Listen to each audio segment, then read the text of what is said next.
Welcome back, Living in Furnace here with Breath of the Wild.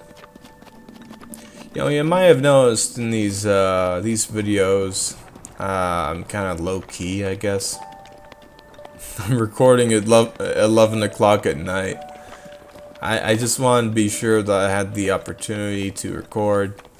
I've had some days with at home on my own, home alone.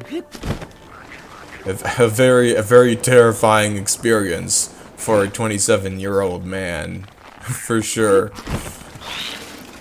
You know, it can be scary for for a kid who's like 7 years old. Can you imagine how terrifying it is for someone 27? So there's a dragon again.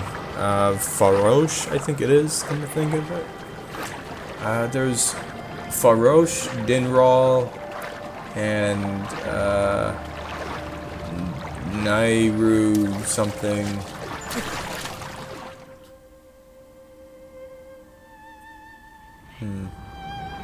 Come to think of it, I don't remember the Nairu one. But yeah, there's one each. I think. So this one goes around the lake.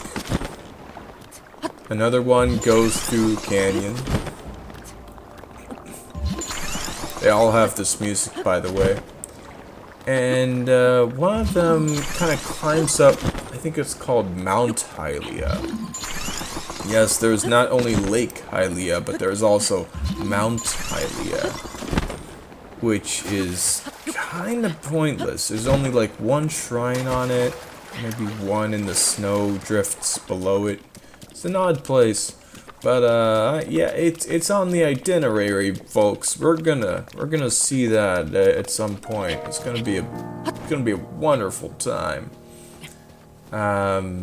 Although it is a cold area, and after that experience on that cliff top, that that mountaintop between this area and the wasteland, I think I've had enough freezing Link's butt off. Well, not his butt, his face off, really. It's unfortunate, but a hot weapon will warm you only enough for the desert chill. And well, what do you know? The tower.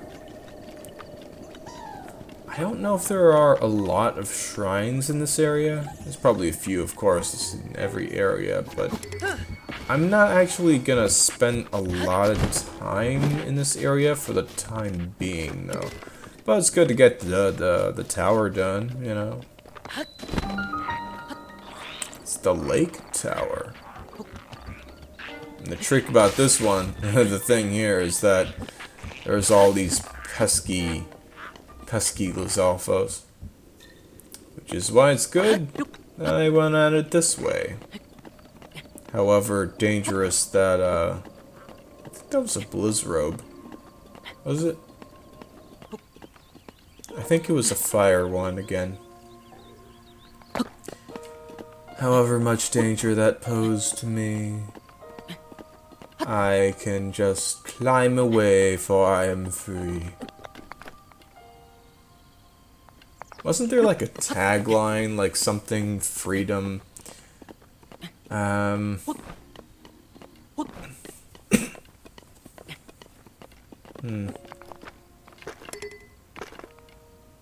Yeah, I guess like maybe like either for this game or for Super Mario Odyssey, I remember some kind of tagline saying, the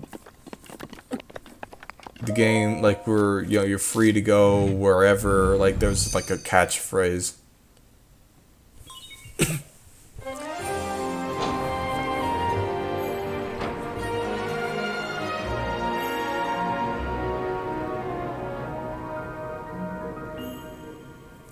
I guess maybe Jump Up Superstar would be You know, like that song in Super Mario Odyssey. I guess that kind of qualifies, but it's not a catchphrase.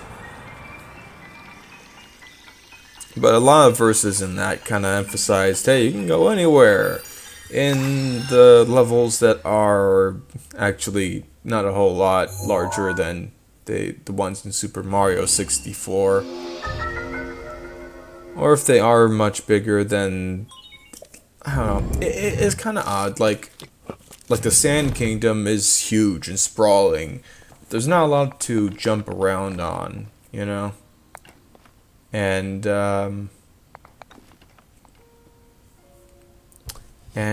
what's it called? The not the. By the way, pretty cool angle. You can see the castle, mountain, Death Mountain, the lake.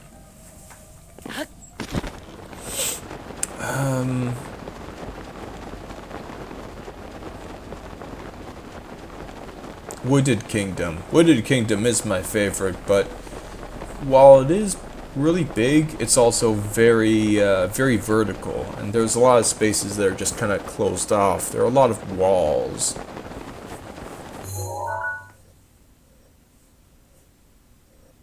Granted, I guess that game just isn't really designed for jumping around, jumping up like a superstar. That's what the separate areas are for.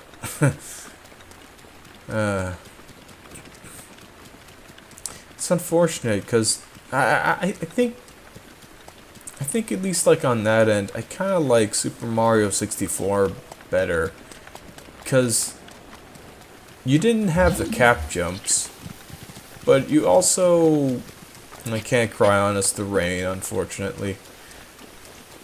But the thing is that Mario 64 had different kinds of jumps. Like if you wanted to jump backwards but high, you could do that. You could do a backflip or a somersault, and you could do the long jump plenty of times. But sometimes you need a regular jump to get good, good height, climb onto something. Maybe a double jump, but you can't really go far with a double jump. So unless you go from a distance. You know, and there's like all that stuff like you have to keep in mind, you know. It kind of makes me want to go on that Wii U game, like the Wii U eShop, and just just buy it again, even though I bought it like, I mean, I got like the original. I played the original, and then I got the DS. Except on the Wii U, which is a nice touch. I should see what other DS games are on Wii U. Even though I'd have to dust off that system. Oh boy, I haven't used that in months. The only time I ever use it is to play some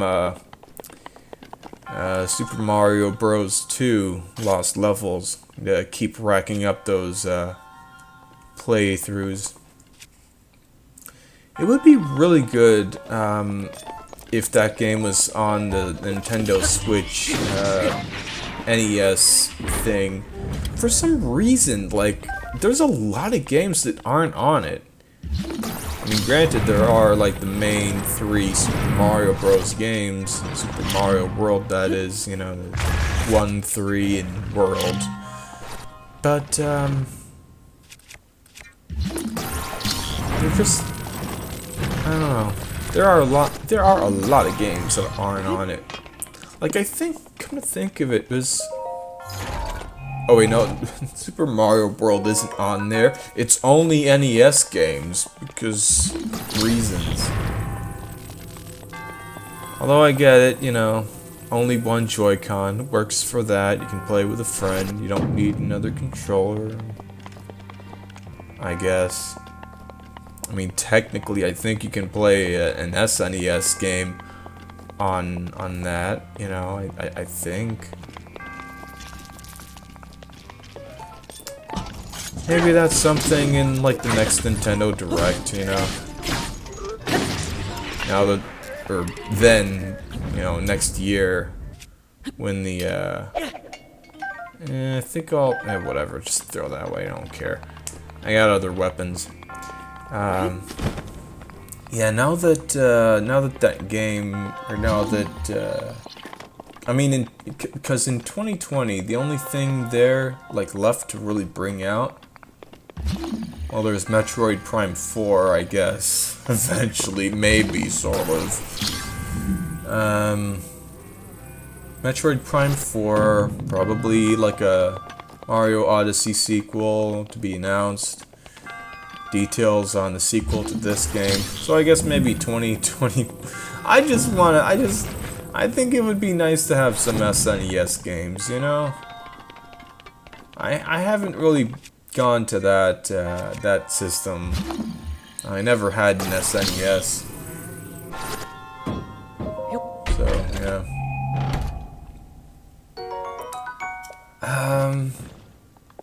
So yeah, like, the Lost Levels is the only reason why I play Wii U. Oh yeah, so the reason why I brought the Switch thing up is that there are actually variations of the games.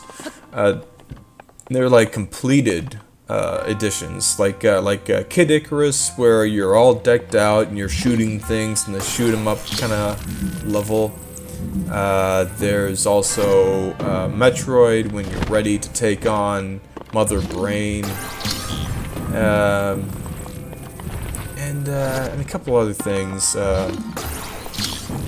Oh, there's also a version of Dr. Mario where you're basically at the end of like a really hard stage, or basically done with that, and you can get to a cutscene because you did so well and you basically, you know, met the threshold. So yeah, the thing with the Lost Levels is that if you beat the game 8 times, you get extra worlds that are really interesting, really tough. I tried playing them on Wii, but they were really tough, so better on Wii U, really.